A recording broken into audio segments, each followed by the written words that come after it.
লিউডিস ভাই, আমি তো আইফোন কিনা লাইছি, আমি তো এখন বড় লোক। ফকিন্নি তুই এই সব অন্য কারা কাছে গিয়ে স্যার আমার লগে এসব কইস না। আমি যে আইফোন নিছি, আপনার কি বিশ্বাস হয় না? না বিশ্বাস হয় না। ওকে ঠিক আছে, আপনি হোয়াটসঅ্যাপে চেক দেন। কিরে সত্যি সত্যি আইফোন সই ফেলা দিছে ওর নাকি অন্য কারো? ও মা, আসলে তুই আইফোন কিনছে? লিউডিস ভাই চলেন এবার 1 কাস্টম খেলি। 2 দিন হয় না আইফোন নিছত, আগে ভালো মতো আইফোন দিয়ে খেলা শিখ, তারপরে খেলতে আই। পুরো আমি আইফোন কিনছি, অন প্র্যাকটিস কিছুই করা লাগবে না। अच्छा আমার নিজের উপর কনফিডেন্স আছে, ম্যাচ হারবো না। চলেন কাস্টম খেলি। তুই তো বেশি উঠতাছ রে।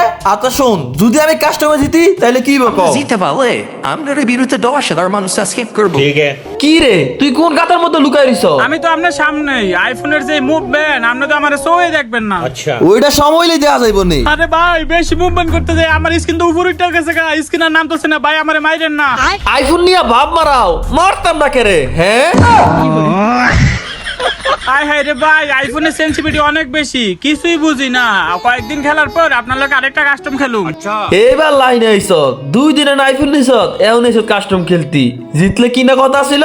আপনার 10,000 মানুষ সাবস্ক্রাইব করে দিব। গাইস প্লিজ আপনারা সবাই একটু কষ্ট করে সাবস্ক্রাইব করে দেন।